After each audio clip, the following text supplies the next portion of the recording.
buenas noches, tengan jóvenes. Nos reunimos nuevamente en este día lunes 19 de abril del 2021.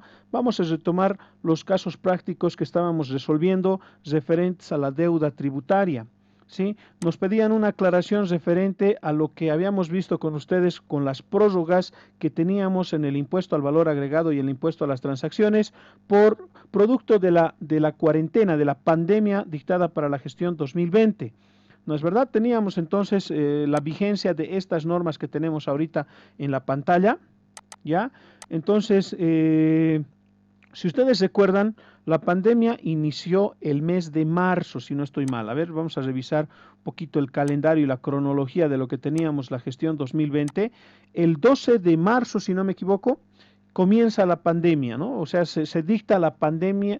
Bueno, la pandemia ya la teníamos desde antes, pero en nuestro país, en Bolivia, se dicta la cuarentena rígida. Bueno, no, parece que no todavía es rígida, pero inicia la cuarentena el 12 de marzo del 2020 y Dicen el 23 de marzo era, sí, a partir del justo para 20, el día de exacto, para el Día del 23 de Mar y todo marzo, eso. para el 23 de marzo comienza la cuarentena rígida, ¿sí? Pero a partir del 12 de marzo ya teníamos como una información referente a que ya teníamos en territorio boliviano la pandemia y principalmente educación deja de asistir a sus actividades presenciales y pues a partir de eso ya nosotros ya empezamos a cambiar, ¿no es verdad? Ya cambia prácticamente la estructura el cotidiano deja de ser la vida, o sea, ya cambiamos en la forma en la que estábamos trabajando en nuestro país y principalmente esto afecta al cumplimiento de las obligaciones tributarias, ¿no? Porque a partir del periodo febrero que vence en marzo, ya se veía afectado, porque en primera instancia las entidades financieras que se dedican al cobro de los tributos ya estaban obviamente afectados por los servicios, por la prestación del servicio, los servicios financieros y todo esto. Entonces sale una primera prórroga, ¿no? Ya lo habíamos visto con ustedes, sale una primer prórroga, lo vamos a revisar una vez más. Fíjense, acá tenemos entonces en las resoluciones normativas de 2021, si no estoy equivocado, pero porque de todos modos igual vamos a abrir la cronología que tenemos acá. La primera prórroga sale en la resolución 9, ¿no? En la resolución 9, entonces la vamos a revisar y acá, fíjense, a partir de cuándo comienza a surgir las prórrogas. ¿No? Acá tenemos prórroga para el cumplimiento de las obligaciones tributarias, acá tenemos en el vistos y considerando la cronología de las situaciones que se venían dando y a partir del artículo 1 tenemos la prórroga excepcional hasta el 20 de junio la presentación al empleador de los formularios 110 versión 3, pero la reglamentación que nos afectaba venía en la resolución única, los sujetos pasivos del impuesto al valor agregado y impuesto a las transacciones podrán presentar solicitud de facilidades de pago a través de la oficina virtual mediante el formulario 8000 que tendrán vigencia hasta el 29 de mayo. Entonces ya comenzaban a surgir ciertos procedimientos que permitían o que deben permitir más bien al contribuyente cumplir con sus obligaciones. Fíjense acá en las disposiciones transitorias vamos a encontrar la que afecta al impuesto al valor agregado. Acá nos habla de la presentación física de estados financieros, esto ya compete al impuesto sobre las utilidades de las empresas. Entonces, el título 8 o la disposición transitoria octava es la que afecta al IUE. Luego tenemos, acá está, prorrogar el régimen tributario simplificado, el prorrogar solicitudes de devolución impositiva, la CENOCREF, el CDIM, prorrogar hasta el 12 de junio los vencimientos para cuotas de facilidades de pago. Aparentemente acá todavía no teníamos nada referente al impuesto sobre las al impuesto al valor agregado y al impuesto a las transacciones. Acá tenemos los sujetos pasivos del podrán solicitar la formalización, no, parece que no. Artículo en caso de que, como consecuencia de lo dispuesto en el artículo 1 de la presente resolución, los sujetos pasivos mantengan saldos a favor del fisco en el periodo abril y o mayo de 2020, estos serán retenidos de su haber correspondiente al mes de junio. No, tampoco prorrogar el formulario 110, no. En la resolución 9 todavía no vemos la aplicación o alguna ampliación para los plazos en el impuesto al valor agregado. Vamos a revisar entonces la 10. En la 10 ya tenemos las prórrogas. Quiero revisar esta que les estaba mostrando. Esta es la 10. Sí, esta es la 10. Teníamos una anterior. Quiero revisar primero la anterior. Vencimiento, la 4 y la 5, y acá nos habla de vencimientos de presentación y pago de obligaciones. La 6, esta es la que ha sido, ha sido modificada por la 10. La 6 es la que vamos a revisar entonces, no la 9. Acá está, desde acá comienza ya, fíjense qué fecha. Tenemos ya el 27 de marzo del 2020, tenemos en el artículo 1, prorrogar la declaración y o pago de las obligaciones tributarias mensuales de los periodos fiscales febrero y marzo de 2020 hasta los vencimientos establecidos para el periodo fiscal abril. Lo que quiere decir que febrero y marzo van a tener los vencimientos con el periodo abril, ¿no es verdad? Pero después surge la resolución 10. Esta es la que está, la que vamos a utilizar en el comportamiento de los contribuyentes, porque esta viene a decirnos lo siguiente. El artículo 1 nos dice prorrogar la declaración y o pago de las obligaciones tributarias mensuales de los periodos fiscales febrero, marzo, abril y mayo de 2020 hasta los vencimientos establecidos para el periodo fiscal junio. Es por eso que hacíamos el análisis con ustedes y decíamos que en la resolución 10 de 2020 tenemos los periodos febrero, marzo, abril, mayo y junio, que vamos a realizar la declaración y o pago, dice la norma, porque en algunas declaraciones juradas no surge el importe por pagar, no surge el importe a favor del fisco. Entonces, presentación y o pago cuando corresponda hasta junio de 2020. ¿Cuándo vence junio? Entre el 13 y el 22 de julio, ¿no? Entonces, esta es la primera prórroga que hemos aplicado. Una segunda prórroga ya no tenemos mediante resolución normativa, sino mediante decreto supremo. El decreto supremo 4298 nos dice que solamente los contribuyentes resto van a tener esta característica. Bueno, esto parece que decreto supremo 4298. A ver, quiero revisar esto con ustedes. Me van a decir si es que encuentran antes que yo para que podamos directamente analizar esta 4298. Parece que no la tengo acá. No la tengo, el decreto supremo. Sí, vámonos al archivo en físico, bueno, al archivo digital. Decreto Supremo, después lo vamos a descargar para tenerlo también, Decreto Supremo 4298. Aquí está. Entonces vamos a realizar la apertura de este Decreto Supremo. Parece que lo tengo ya descargado, pero no me ubico dónde. Vamos a ampliar esto. Fíjense, este es el Decreto Supremo 4298, que también viene a afectar de cierta manera al comportamiento de los contribuyentes, ¿no? De igual manera, como la resolución normativa 10 de 2020, tenemos el capítulo primero, incentivos tributarios. Sí, y acá tenemos compras para efectos del impuesto al valor agregado. Bueno, acá tenemos ya algunos beneficios que da para los contribuyentes, pero quiero que entendamos que acá claramente nos dice este decreto supremo que solamente es para contribuyentes contribuyentes resto, la depreciación acelerada por si acaso, y las condiciones que establece la reglamentación la vamos a estudiar cuando estemos viendo el IUE.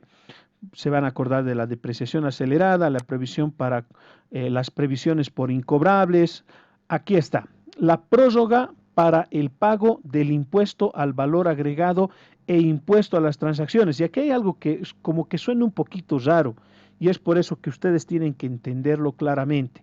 Prórroga solamente para el pago, no nos habla de la presentación, vamos a ver, pero bueno, el título no nos habla. Y esto ha generado una cierta confusión en el conjunto de contribuyentes. Pero bien, vean qué nos decía la resolución. Los contribuyentes categorizados como resto por el Servicio de Impuestos Nacionales podrán presentar, aquí ya está más clara la cosa, ¿no es verdad? Podrán presentar las declaraciones juradas correspondientes al impuesto al valor agregado y el impuesto a las transacciones de acuerdo a los siguientes vencimientos. Los periodos fiscales julio y agosto en la fecha de vencimiento que corresponda al mes de septiembre, según la terminación del número de identificación tributaria del sujeto pasivo. Y los periodos fiscales octubre y noviembre de 2020 en la fecha de vencimiento correspondientes al periodo diciembre, según la terminación de su último número de NIT del sujeto pasivo. Entonces nosotros veníamos y hacíamos este análisis. Decíamos que según el Decreto Supremo 4298, solo para contribuyentes resto, los periodos julio, agosto y septiembre se los va a tomar con los vencimientos de septiembre. ¿Cuándo son los vencimientos de septiembre? Entre el 13 y el 22 de octubre. No te olvides que siempre los vencimientos son el siguiente mes al mes que estamos nosotros determinando la deuda tributaria. En este caso, septiembre de 2020 vence entre el 13 y el 22 de octubre, según esta cronología que establece el Decreto Supremo 25619. ¿No es verdad? Los NIT terminado en dígito 9 hasta el 3, el 1 al 14 y así sucesivamente hasta llegar al 9 y en los vencimientos hasta el día 22. ¿Estamos de acuerdo con esto? Está bien, dicen. Entonces, los vencimientos, según este mismo decreto supremo, los vencimientos para los periodos octubre, noviembre y diciembre van a recaer en los vencimientos de diciembre. ¿Cuándo son los vencimientos de diciembre? Entre el 13 y el 22 de enero ya del 2021, siguiente mes al del vencimiento. Entonces, esto para el impuesto al valor agregado, el impuesto a las transacciones y las retenciones RCIVA.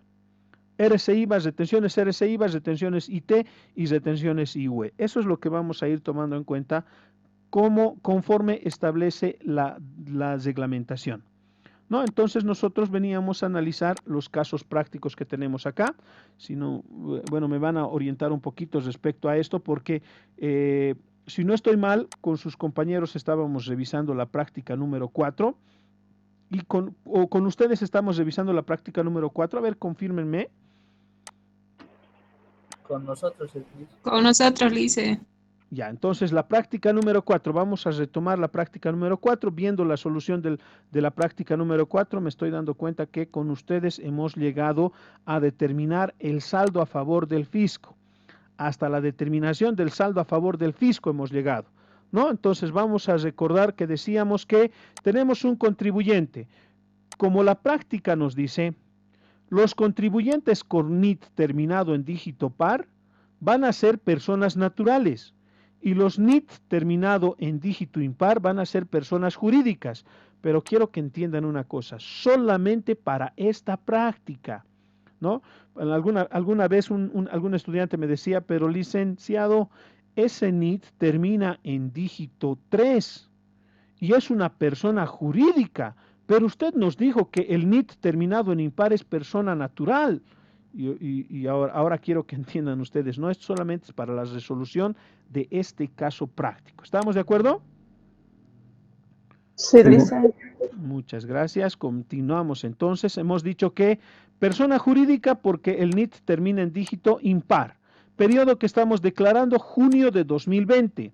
Entonces, para este contribuyente el vencimiento recae en el 14 de julio del 2020. 14 de julio del 2020 es el vencimiento y este contribuyente decide presentar esta declaración jurada el 15 de julio. Ya está fuera de plazo, ya está presentando fuera de plazo. ¿Ya? Y decide pagar, fecha de pago de la deuda tributaria, recién el 23 de noviembre del 2020. Ya, entonces vamos a resolver este caso práctico y decíamos que las ventas, no te olvides que esto tenemos que redondear en función de el procedimiento de redondeo establecido por el Servicio de Impuestos Nacionales, ¿no es verdad? Es una reglamentación establecida para el cumplimiento de obligaciones tributarias tanto en presentación de declaraciones juradas y boletas de pago y la determinación de la deuda tributaria y procedimientos tributarios en todo caso. Sí, entonces tenemos acá las ventas, tenemos la determinación del débito fiscal y como yo siempre les iba recomendando, acá nosotros tenemos la columna en la que yo les voy a sugerir que siempre ustedes vayan introduciendo datos manualmente, no realicen el copiar-pegar. Si en algún momento utilizan ustedes el copiar-pegar y determinan resultados diferentes, entonces luego en un momento en el que vamos a hacer la revisión y detectamos esta situación, yo les voy a tomar como falso, o sea, negativo, respuesta negativa. ¿Sí? Dentro de esta columna ustedes tienen que introducir datos numéricos, información sin centavos y numéricos. Yo voy a hacer doble clic acá y voy a ver una fórmula. Automáticamente, si tú te vas a estar quejando, está mal. Y si va a tener, por si acaso, si va a tener decimales, .32. Fíjense, el número no se ha modificado, ¿no? Sigue siendo 57.200, pero .32. Entonces, si yo voy a encontrar esta situación y tú me vas a estar diciendo, pero fíjense, yo he registrado correctamente, ¿por qué me estás poniendo mal? Yo te estoy poniendo mal porque has registrado de manera incorrecta, porque la administración tributaria trabaja sin centavos, eso te voy a decir. Ya, entonces lo borro. Y ahí tenemos lo que estamos determinando. Fíjense entonces, débito fiscal, 57.000, tenemos compras, si ustedes recuerdan en la hoja de la propuesta, tenemos 98.872, el crédito fiscal 12.000, ahora tenemos que comparar débito fiscal versus crédito fiscal. ¿Cuál es mayor? Habíamos dicho que el débito fiscal es mayor, por lo tanto, se está generando un saldo a favor del fisco. Por lo tanto, tenemos un saldo a favor del contribuyente de cero. ¿Por qué? Porque en el cálculo de la deuda tributaria, o es a favor del fisco o es a favor del contribuyente. No podemos tener los dos al mismo tiempo. O es para el fisco o es para el contribuyente. Listo. Ahora sí, fíjense, como estamos presentando después del vencimiento, automáticamente nosotros calculamos deuda tributaria. ¿Sí? El Código Tributario establece deuda tributaria cuando se está generando el mantenimiento de valor, el interés por mora y cuando corresponda la multa correspondiente por la presentación después del vencimiento de la declaración jurada original. ¿No? Entonces acá tenemos, fíjense, como la presentación es el 15, vale decir un día posterior al vencimiento, entonces calculamos deuda tributaria. ¿Cuándo estamos pagando? El 23 de noviembre del 2020. Vamos a abrir con ustedes, vamos a abrir el calendario. Siempre es importante que vayamos trabajando con el calendario porque en este calendario que les estoy compartiendo es donde vamos a ir verificando el comportamiento del contribuyente. En este caso estamos trabajando para qué periodo. Estamos trabajando para el periodo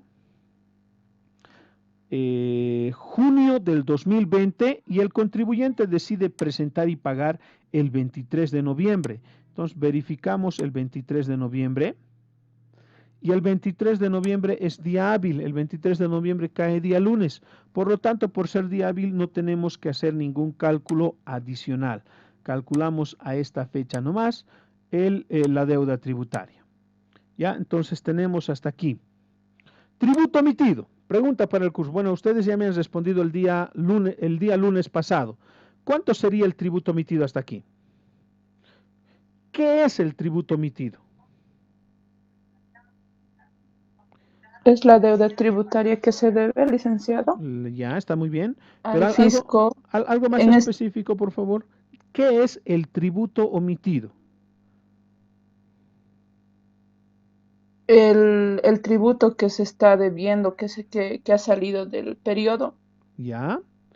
¿Algún otro La criterio? diferencia del débito y el crédito fiscal. ¿Ya? Hay una partecita que no me están comentando y quiero que sean ustedes puntuales. ¿Qué es el tributo omitido? Ya lo que estamos determinando acá. ¿Qué será el tributo omitido?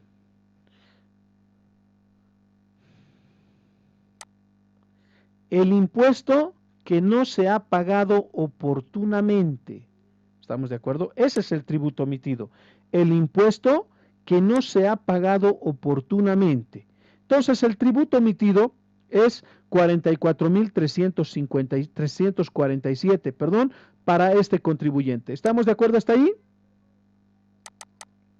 Sí, Lice. Listo. Ahora vamos a ir calculando la deuda tributaria, Sí, para eso estamos utilizando este espacio para generar un sistema de información que nos permita realizar los cálculos casi automáticamente.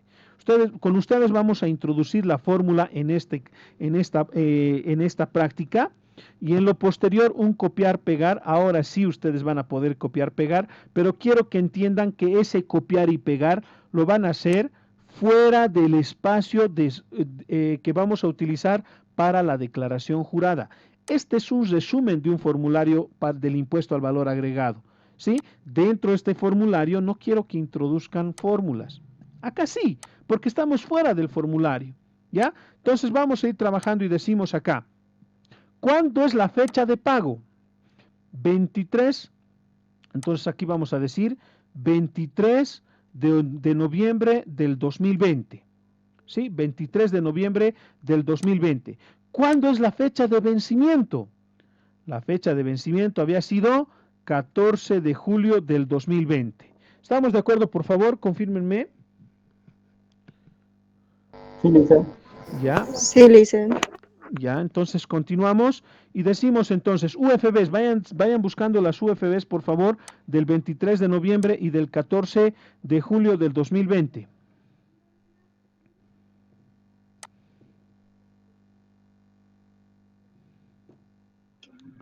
Del 23 sería 2,35062.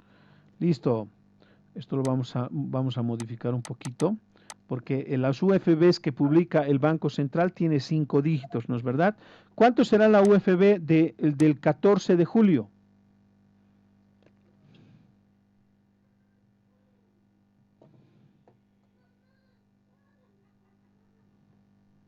¿14 de julio?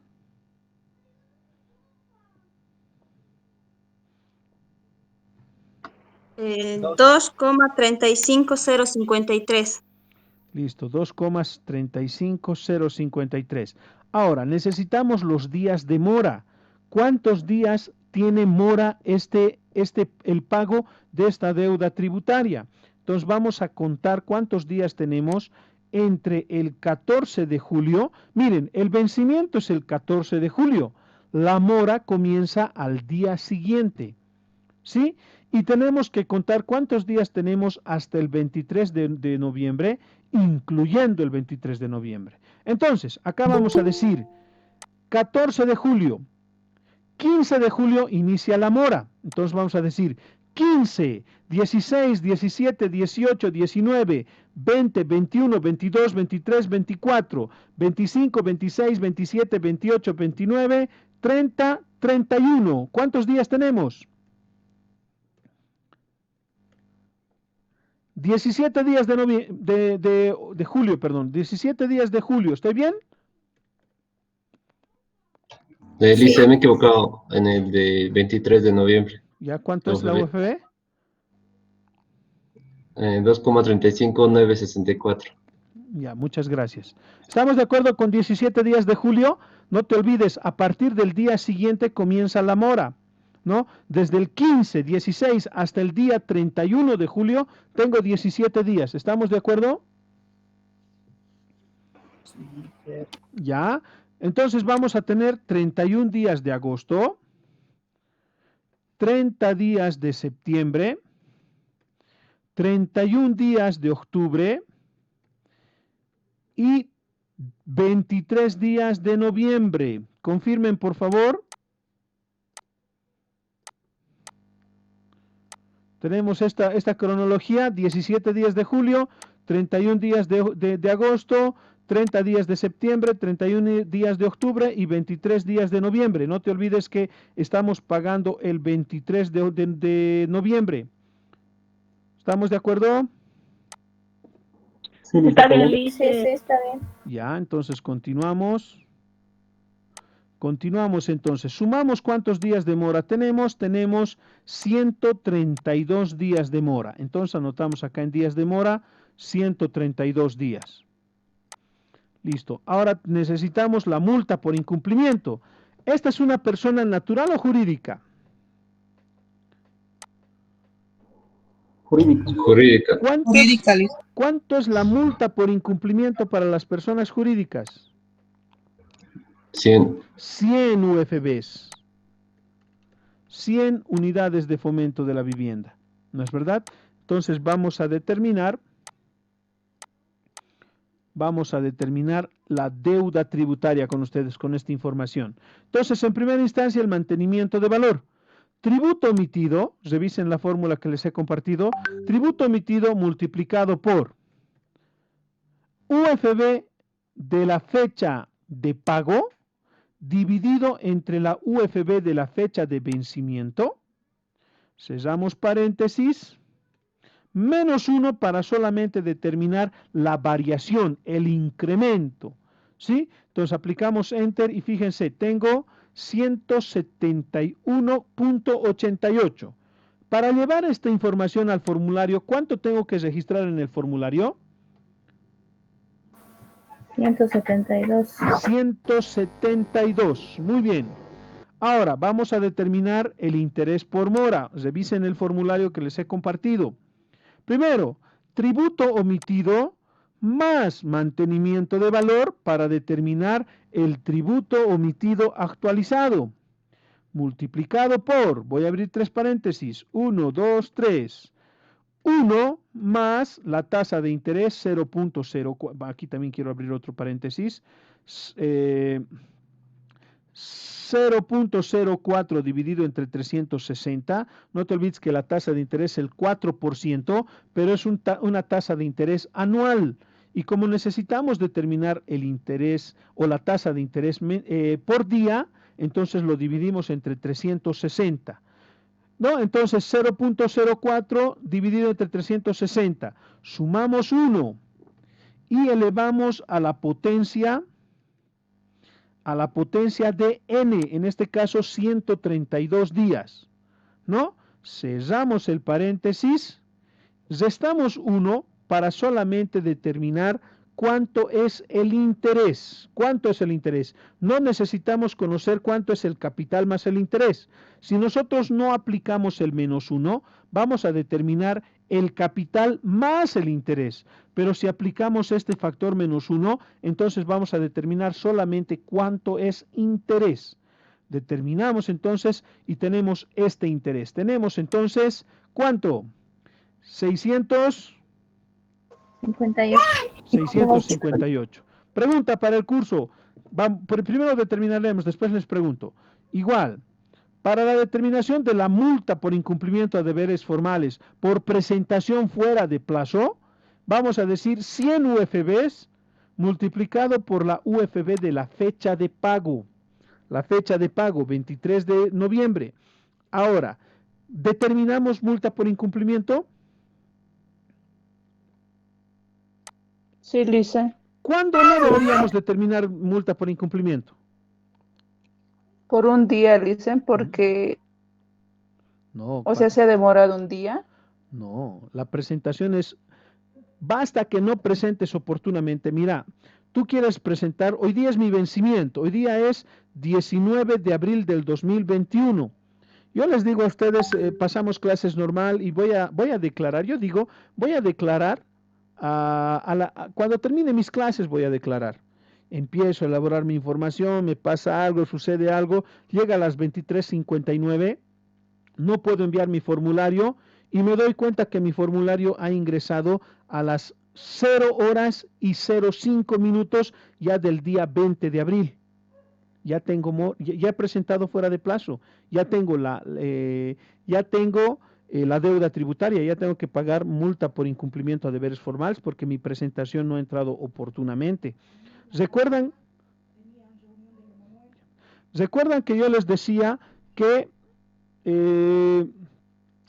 la presentación, si no es dentro del plazo, entonces automáticamente se genera la multa por incumplimiento, solamente por no presentar oportunamente?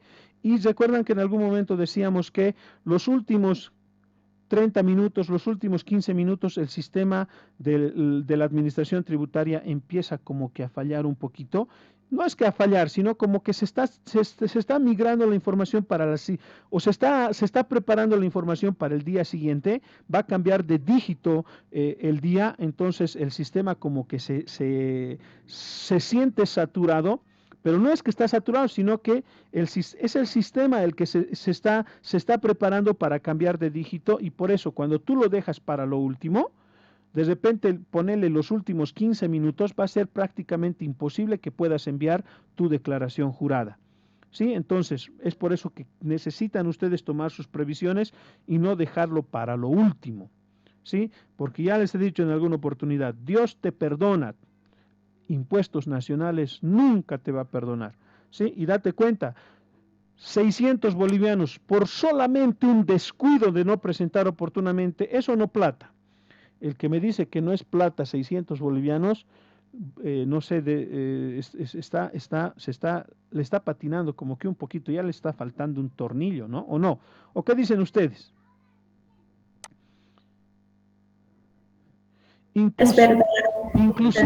Inclusive si la multa fuese 50 UFBs, fíjense cuánto va a ser. 117 bolivianos, 118 bolivianos.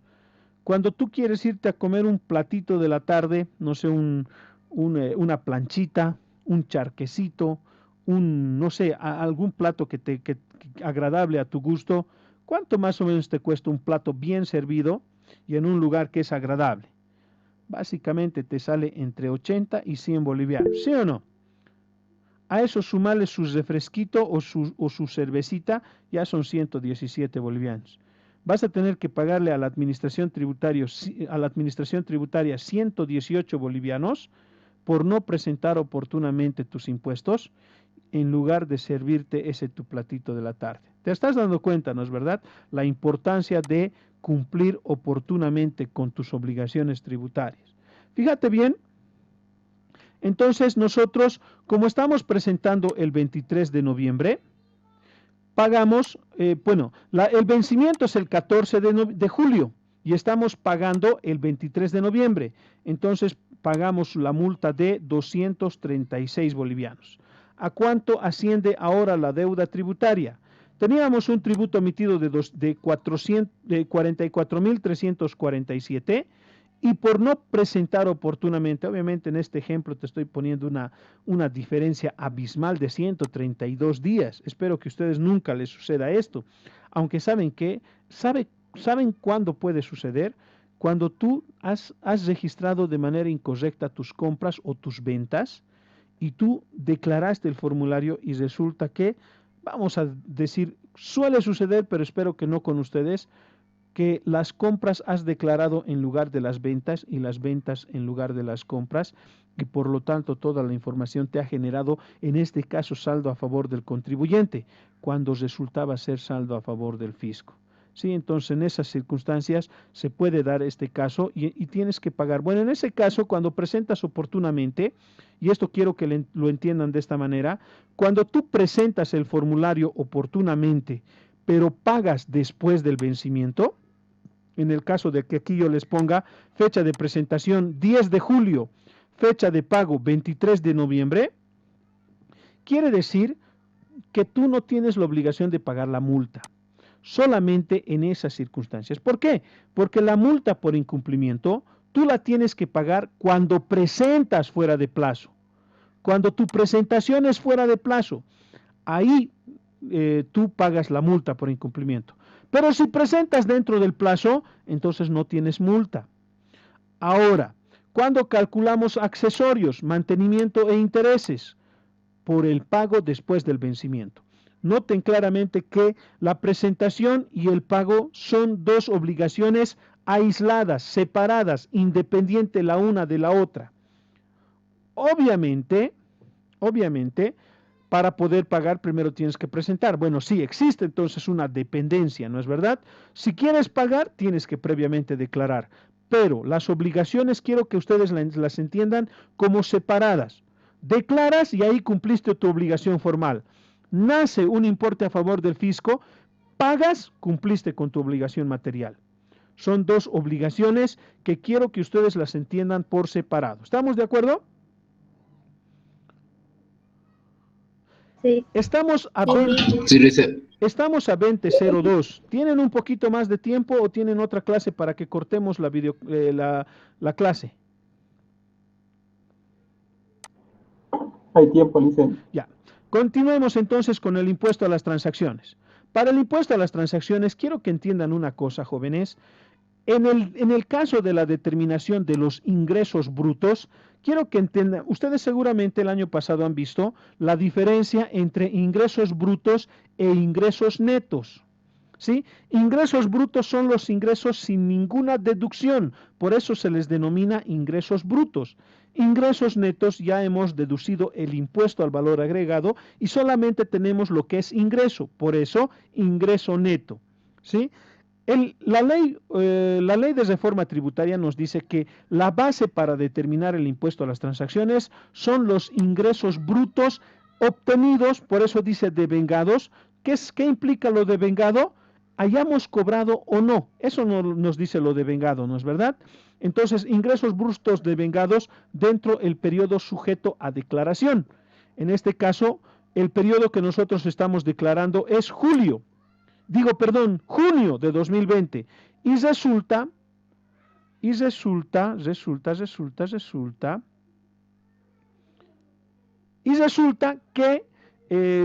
que en algunos casos, los ingresos brutos devengados no necesariamente van a ser iguales a las ventas facturadas. ¿Sí? En algunos casos existen algunos ingresos que no son objeto del impuesto al valor agregado, pero sí son objeto del impuesto a las transacciones. ¿Cuáles? Por ejemplo, para una estación de servicio, el clásico ejemplo, una estación de servicios determina los ingresos por ventas, vale decir, para el impuesto al valor agregado están grabadas todas sus ventas facturadas y por las ventas facturadas determina su impuesto al valor agregado. En cambio, para el impuesto a las transacciones, su ingreso bruto es la comisión que perciben por la comercialización de los hidrocarburos. Esa es la relación. Entonces, ¿cómo se determina la comisión? Tú has comprado 5 litros de gasolina. ¿A cuánto has comprado? Si no estoy equivocado, el litro de gasolina a costo está a 2.80, digamos. ¿Sí? A ver, vamos a hacer este ejemplo acá. Hemos comprado 5 litros de gasolina, cada litro cuesta a 2.80, ¿no es verdad? ¿Cuánto hemos pagado? En la factura de compra yo he pagado 14 bolivianos. Y hemos vendido los mismos 5 litros, pero lo hemos vendido a 3.50. ¿Cuánto nos han pagado? Nos han pagado 5 por 3.50, nos han pagado 17,50. ¿Cuánto es la comisión? Solamente la diferencia. 17.50 menos los 14 bolivianos, 3.50.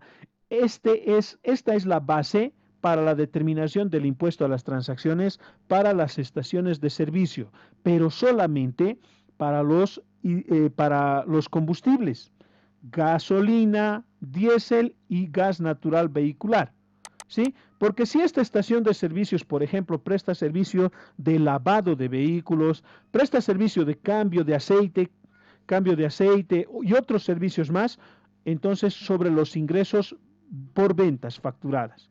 ¿Sí? Ingresos por ventas facturadas, esa va a ser la base para determinar el IT. En el caso de los hidrocarburos, solamente la comisión. Quiero que entendamos eso. Entonces, no siempre los ingresos brutos van a ser el total de ventas facturadas. ¿Sí? Pero para estos ejemplos, yo no les estoy diciendo a qué se dedica la empresa 1, a qué se dedica la empresa 2, a qué se dedica la empresa 3, entonces vamos a tener que los ingresos brutos van a ser prácticamente las ventas facturadas. ¿Sí? Entonces vamos a tener 440,000, ¿no? 440,000.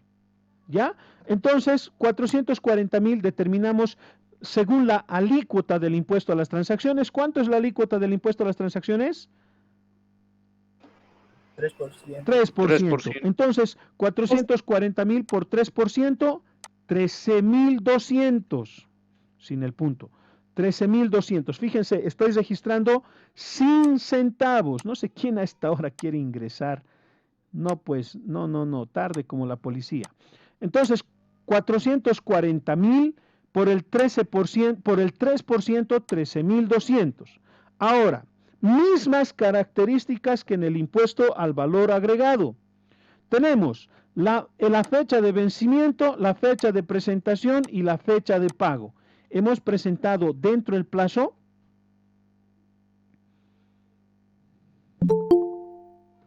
¿Hemos presentado dentro del plazo? No, día de mora. No hemos presentado dentro del plazo. Por lo tanto, tenemos que calcular deuda tributaria. Ahí tenemos los 13,000. Ahora, podemos copiar, fíjense, tampoco les voy a decir que esto no está legal, ¿no? Podemos copiar la fórmula, pero vamos a adecuar nuestra fórmula, porque fíjense, vamos a modificar acá y decimos que UFB de la fecha de pago, UF de la fecha de vencimiento, ahí está. ¿Cuánto es? 51, ¿estamos de acuerdo? Uy, ¿qué ha pasado? Gol han metido, ¿quién ha metido gol? Ahora adecuamos también la fórmula del interés, ¿no? Solamente nos faltaría llevar esta casilla al interés, ¿no? Al interés por mora, al número de días de mora. Entonces, registramos ahí, tenemos entonces el interés por mora 196 días. Ahora la multa por incumplimiento, también lo propio. UFB de la fecha de pago, las 100 unidades de fomento a la vivienda, tenemos entonces 236 bolivianos. Listo, con esto entonces ya tienen ustedes las herramientas para poder resolver los demás casos prácticos, jóvenes, ¿sí? Vayan resolviendo a partir de la siguiente clase, que es el día viernes. Espero que pues pasemos con ustedes, espero que me den el visto bueno para pasar la clase del día viernes. A partir de la siguiente clase, entonces, vamos a comenzar viendo la práctica número 3.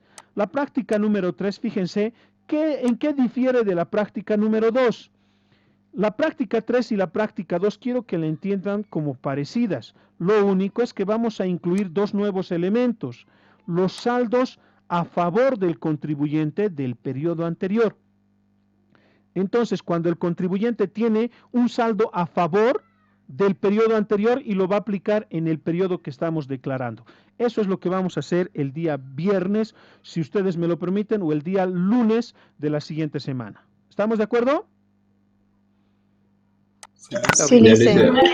Listo, jóvenes. ¿Hay alguna pregunta, alguna duda respecto a la solución del IT?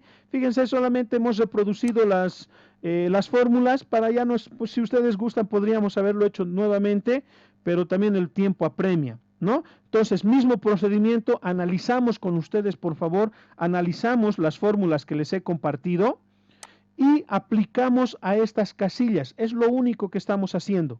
¿No es verdad? Fíjense, tributo omitido multiplicado por UFB de la fecha de pago dividido entre la fecha de vencimiento. Menos 1 para solamente determinar el incremento y resulta que el incremento es 172.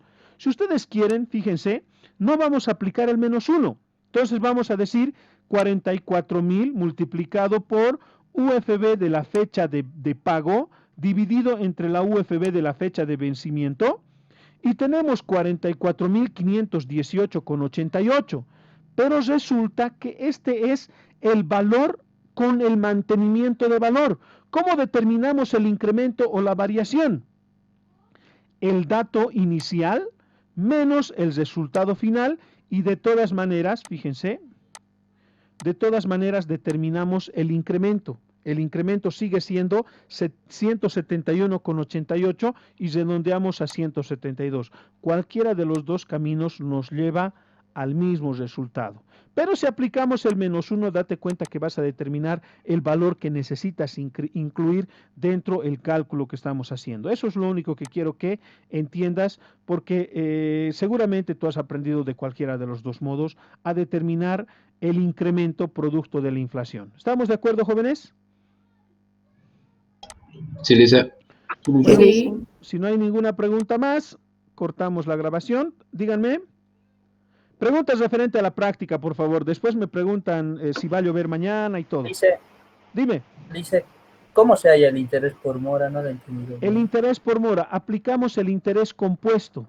¿No es verdad? Si te fijas, acá estamos utilizando la fórmula del interés compuesto. ¿Cuál es la diferencia entre interés compuesto e interés simple? El interés simple nos determina el interés determinado en el tiempo total del caso que estés resolviendo. En cambio, el interés compuesto te determina la capitalización diaria. Todos los días te capitaliza. Es por eso que el interés compuesto es más alto que el interés simple. Entonces, ¿cómo aplicamos la fórmula? Si tú recuerdas, la fórmula nos dice 1 más la tasa de interés elevado a la n. Esa es la fórmula del interés compuesto. Ahora, aplicamos esa fórmula a la determinación de la deuda tributaria. ¿Cuál es la base? Tributo omitido actualizado. ¿Cómo determinamos el tributo omitido actualizado? Tributo omitido más mantenimiento de valor. Eso nos da tributo omitido actualizado. Tributo omitido actualizado multiplicado por 1 más la tasa de interés. Pero como el 4% es una tasa anual, lo dividimos entre 360 para determinar la tasa diaria. ¿Por qué? Porque la tasa de interés o el interés se determina para efectos tributarios por día. Es por eso que aquí estamos determinando los días de mora. ¿Cuántos días de mora hemos calculado? 132. Entonces, cada día está capitalizando y está determinando un interés de 657,72. ¿Estamos de acuerdo? Sí, lice. Listo. ¿Alguna duda más? De la práctica, por favor. Después cortamos la grabación y me preguntan cuándo va a llover y lo que ustedes quieran. Ninguna más, entonces cortamos.